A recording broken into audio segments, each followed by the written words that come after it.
आमर संस्कृति आमर संस्कार सर्वदा रहु आम सहित। भारतर महान ग्रंथ आउ काव्यगुड़िकर संपूर्ण संकलन सब्सक्राइब करंतु तिलक।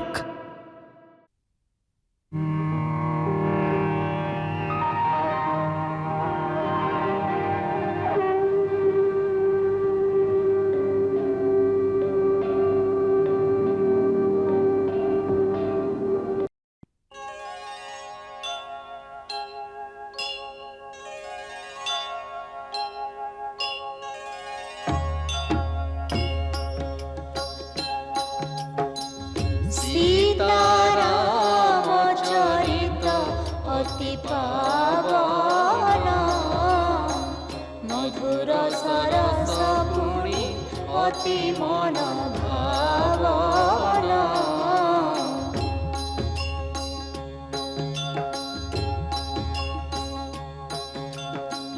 पुनः पुनः शुणिले भी मन बुझे नाही, हृदयर तृष्णा केबे हेले न मराई।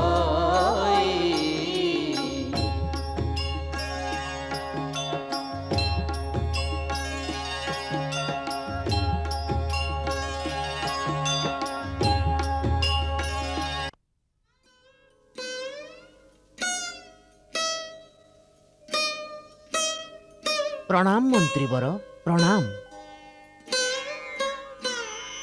प्रणाम मंत्रीवर एपर्यंत आपण अयोध्या जाई नाहंती। निषाद राज मु नीति चेष्टा करे नीति रथरे घोड़ा बांधे न मोर पाद अयोध्या को बढ़ुची आउ न घोड़ा खाली रथ नहीं जाई अयोध्यावासी को मुह देखाइबी। मो मध्य एते साहस नहीं मो मध्य एते। निषाद राज एतिकी कह श्रीराम को तुम्हें क्यों छाड़ी आसिल? मंत्रीवर मु तांको केउठु छाड़ी आसिली, से हमको छाड़ी चित्रकूट दिग को चली गले। बस मु भी चित्रकूट जीवी। ना मंत्रीवर ना, आपनकु रामंकर आदेश मने नहीं। ए अवज्ञान मते जहा दंड मिलू, किंतु मु 14 वर्ष परे एही रथरे तांको बसाई एका सांगरे अयोध्या फेरिबी।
कौशल्या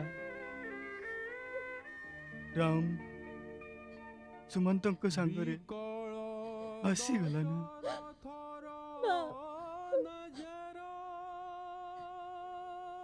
खान कौशल्या से फेरी आसी। फेरी आसुछि मोर राम से फेरी आसुछि मोर राम रथरे बसी आसुछि राम सीता बण रे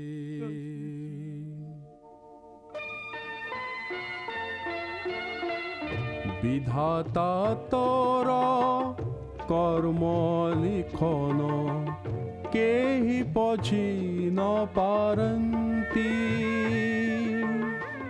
जनमनर प्रिय राम लक्ष्मण सीता बनरे बुलंती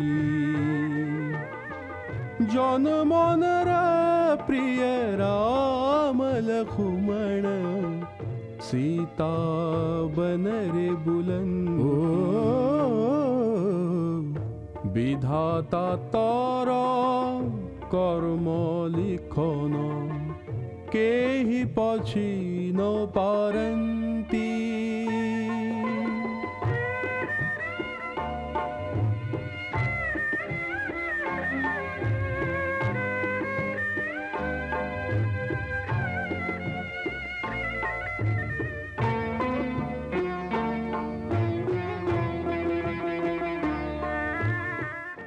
एक राजार राजकुमार घूरी बुलंती बण भीतर एक राजार राजकुमार घूरी बुलंती बण भीतर काल चक्र रे सबु घटुछि किए बताहाकु करिब दूर सभिंको कष्ट हरण करी निजे कष्ट उठांती जनमनर प्रिय राम लक्ष्मण सीता बनरे बुलंती विधाता तारा कर्म लिखन केहि पछी न पारंती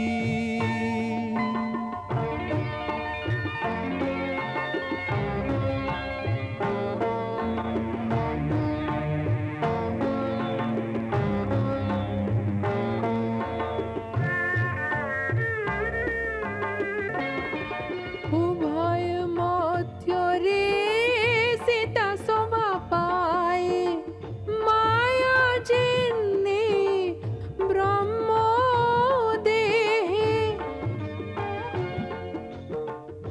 कोमल चरणे कंटा फूटे विधाता कहिके दुख बांटे पादरू बहे लाहुराधार हरि चरणु सते धार गंगारा संकट सहजो भाव रे सहंती सर्वदा सुथांती जनमनर प्रिय राम लखन सीता बण रे बुलंती विधाता तोर कर्म लिखन केहि पछी न पारंती जनमनर प्रिय राम लखन सीता बण रे बुलंती जनमनर प्रिय राम लखन सीता बण रे बुलंती एबे आओ एठारे मन लागुनी अयोध्या फेरी जीवाको मन हेउछि भाई रामंको मध्य बहुत मने पडुछि ଅଜା ଆସିଗଲେ। प्रणाम अजा। आयुष्मान हुआ, कल्याण हो। आयुष्मान भव, चिरंजीवी भव। मोर मामू जोधाजित कहउछंती तुमे चिंतित लागुछ। एते शीघ्र मन भरीगला मामू घरु। माँ मने पड़ुछंती कि? एमिति तो समस्ते मने पड़ुछंती। କାହିଁକି ଆମେ ତୁମର ନିଜର ନୁହଁ? ना ना मामू, आपणଙ୍କ स्नेहरे आमे अयोध्या को भूली जाई पारंतु, किंतु ମୁଁ କହିବି ମାମୁଁ, ଭରତ ଭାଇଙ୍କୁ ଆଜିକାଲି ସବୁଠାରୁ ବେଶୀ ମନେ ପଡୁଛନ୍ତି ବଡ଼ ଭାଇ ରାମ। ଅବଶ୍ୟ ହିଁ ରାମ ମଧ୍ୟ ତୁମକୁ ମନେ ପକାଇଥିବେ। ଆତ୍ମତରଙ୍ଗ ଦୁଇ ଦିଗରୁ ହୃଦୟ ତରକୁ ଝଙ୍କୃତ କରିଥାଏ। एमिति तो भाई राम कहिथिले शीघ्र खबर पठाई डाकी आनिबे। के जानी काहेकि आजिकाली तांको छवि मनरु दूरेई जाउनी। रातिरे विचित्र विचित्र अशुभ सूचना कहूँ, भयंकर स्वप्न आसुची। केबे देखुची एक कृष्ण वर्णर स्त्री तांको राजपोषाक टाणी काढ़ी देउची, केबे पुणी देखे से दिन अवस्था रही मते डाक देउछंती। सारा महल मते ध्वस्त स्तूप देखा जाउची। सारा नगर उजुड़ी जाउची। चारि दिगरु एक भीषण हाहाकार चित्कार शुणा जाउची। ना ना, अवश्य अयोध्या एक अघटन घटी। अन्यथा अन्यथा मो मन एभली अशांत केबे हेबनी।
सीते थकी गल ना कौन?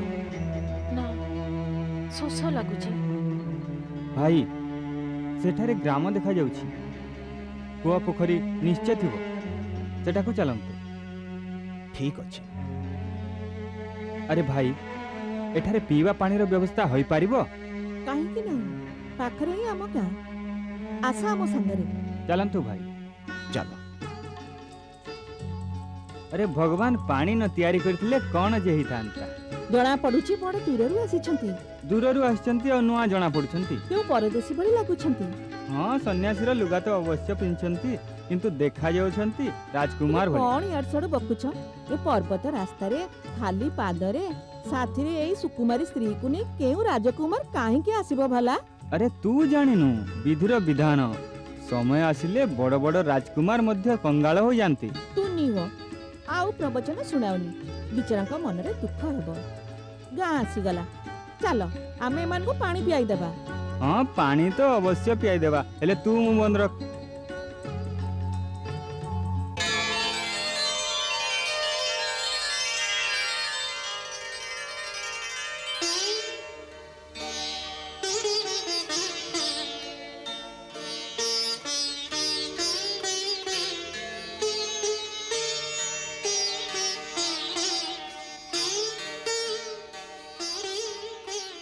आलो ए सुंदरी, जल्दी कोर पानी काढ। ए बिचारा पथिक माने शोषिला। हाँ हाँ, काहे कि नहीं, आस भौणी।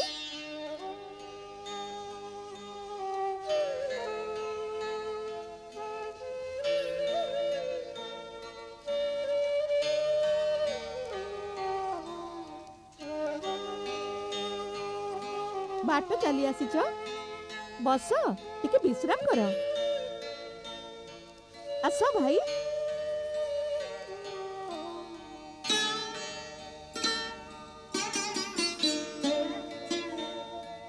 ए बनरसिया, कौन आपा? टिके चना गुड़ा और छतुआ नहीं आ। एबे आनुची आपा। भोक करूथुबो। आस लक्ष्मण। आस।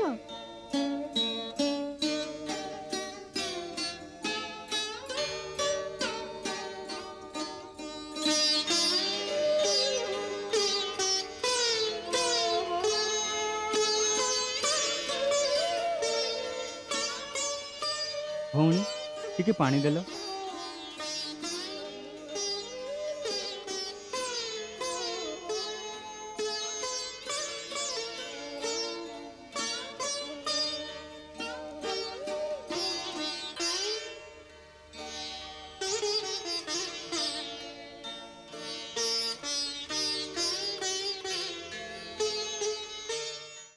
ଆଉ ଭଉଣୀ ତୁମେ କିଏ କେଉଁଠୁ ଆସିଲ ଏ ବଣକୁ କାହିଁକି ଆସିଲ?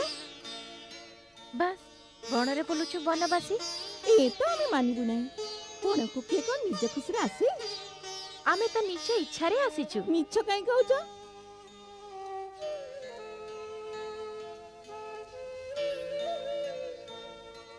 ଆଚ୍ଛା ଏବେ କୁହ ଏ ଦୁଇ ଜଣ କିଏ? ଯାହାଙ୍କ ହାତରେ ଧନୁ ଅଛି ସେ ମୋ ଦିଅର, ଆଉ ଯାହାଙ୍କ କାନ୍ଧରେ ଧନୁ ଅଛି ହଁ ସେ ତୁମର ସ୍ୱାମୀ ଅଟନ୍ତି ହଁ ନା? ଆଚ୍ଛା ନା କଣ ତାଙ୍କର? କାହାର? ଆରେ ନା କଣ ନିଅନ୍ତି ନିଜ ପତିର? ଆଚ୍ଛା ନିଜର କହିଦିଅ। ଆଚ୍ଛା ନିଜ ଦିଅର କହିଦିଅ। ମୋର ନାମ ସୀତା ଆଉ ମୋ ଦିଅରଙ୍କର ଲକ୍ଷ୍ମଣ। ଲକ୍ଷ୍ମଣ ସୀତା, ତାହେଲେ ତୁମେ ରାମ ଲକ୍ଷ୍ମଣ ସୀତା ଆମ ଗାଁରେ? ହଁ, ତାହେଲେ ତୁମେ ରାମ, ଲକ୍ଷ୍ମଣ ଆଉ ସୀତା ଯାହାକୁ ରାଜା ବଣକୁ ପଠାଇ ଦେଲେ। ସୀତା ରାମ, ହାଇରେ ଦଇବ କେତେ କୋଠର ୟାଙ୍କ ମାତା ପିତା ଯେ ଫୁଲ ଭଳି ବୋହୂ ଆଉ ପୁଅକୁ ବଣକୁ ପଠାଇ ଦେଲେ। ନା ଭଉଣୀ, ଆମେ ସ୍ୱୟଂ ନିଜ ଇଚ୍ଛାରେ ବଣକୁ ଆସିଛୁ। କିଏ ସ୍ୱୟଂ ବଣକୁ ଆସେ ନା, ଏସବୁ ବିଧିର ଖେଳ କୁମାର। ଆପଣ ଯଦି ବଣରେ କଷ୍ଟ ଭୋଗିବେ ତାହେଲେ ବ୍ରହ୍ମା ରାଜପାଟ କାହା ପାଇଁ କରିଛନ୍ତି? ଆପଣଙ୍କ ନଗ୍ନ ପାଦ ଦେଖି ତ ଅଶ୍ରୁ ଆସେ। ଆପଣ ତ ଆମର ରାଜା। ଝିଅ ଆମର କଣ ଭୁଲ ଥିଲେ କ୍ଷମା କରିଦେବ, ତୁମେ ତ ଆମର ରାଣୀ। ଆଜ୍ଞା ହେଲେ ରାସ୍ତାରେ ଆପଣଙ୍କ ଚରଣ ତଳେ ନିଜ ହାତ ରଖି ସାଥିରେ ଚାଲିବି।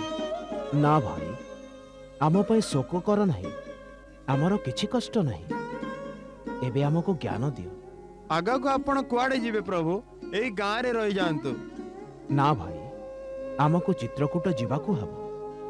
ଭରଦ୍ୱାଜ ମୁନି କହିଥିଲେ ସେହି ସ୍ଥାନ ହିଁ ଉତ୍ତମ ଅଟେ।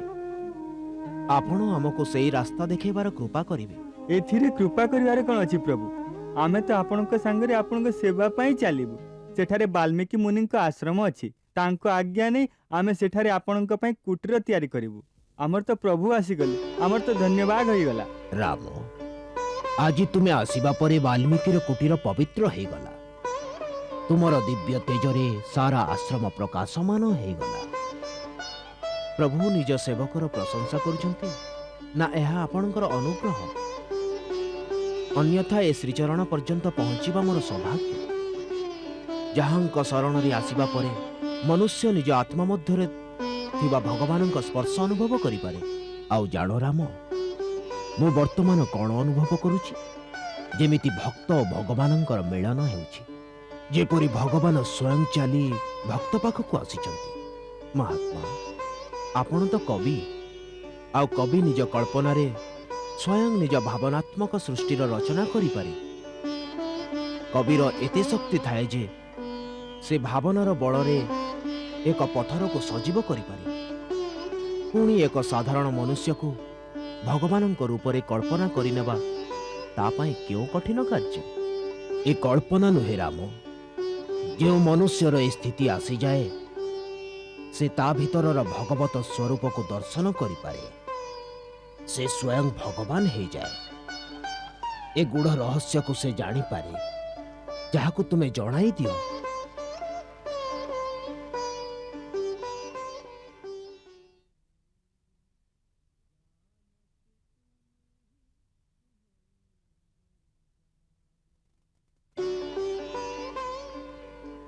ଆଉ ଯିଏ ତୁମକୁ ଜାଣିଯାଏ ସେ ତୁମ ମଧ୍ୟରେ ମିଶିଯାଏ।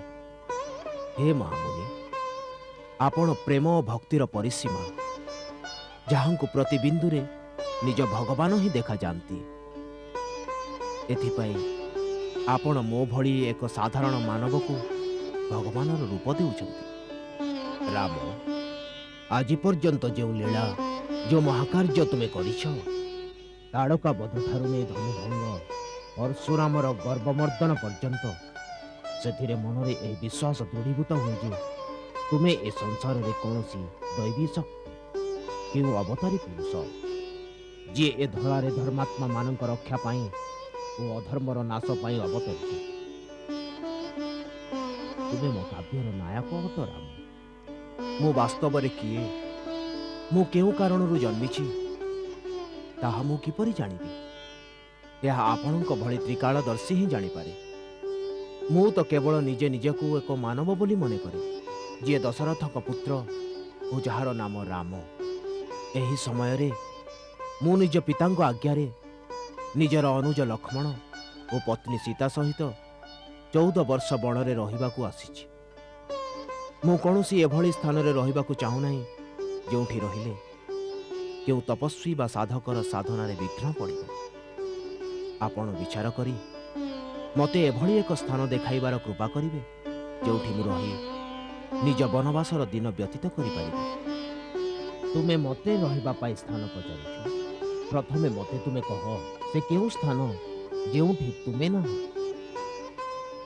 ପ୍ରଭୁ, ଏ ଗୂଢ଼ ବାକ୍ୟରେ ମୋତେ ପକାନ୍ତୁ ନାହିଁ। ସେବକକୁ ଏହି ଚିତ୍ରକୂଟରେ ଏକ ଛୋଟ ସ୍ଥାନ ପ୍ରଦାନ କରିବାର ଅନୁମତି ଦିଅନ୍ତୁ, ଯେଉଁଠି ଆମେ ରହିବା ପାଇଁ ଏକ ଛୋଟ କୁଟୀର କରିବୁ। ରାମ, ରାମ ତୁମ କୁଟୀର ତ ସବୁ ଭକ୍ତଙ୍କ ହୃଦୟରେ ଅଛି। ପୁଣି ସାଂସାରିକ ରୂପରେ ପଚାରୁଛ ତ? ଋଷି ଓ ମୁନିଙ୍କ ସେବିତ ଏହି ଚିତ୍ରକୂଟରେ ମନ୍ଦାକିନୀ ନଦୀ କୂଳରେ ନିଜ ସ୍ଥାନ ନିର୍ମାଣ କର। ପୁଣ୍ୟ ସଳିଳ ମନ୍ଦାକିନୀ ବାସ୍ତବରେ ଗଙ୍ଗାର ହିଁ ଏକ ଧାରା ଅଟେ, ଯାହାକୁ ମହର୍ଷି ଅତ୍ରିଙ୍କର ତେଜସ୍ୱିନୀ ପତ୍ନୀ ସତୀ ଅନୁସୟା ନିଜ ତପବଳରେ ଏହି ପର୍ବତକୁ ନେଇ ଆସିଥିଲେ।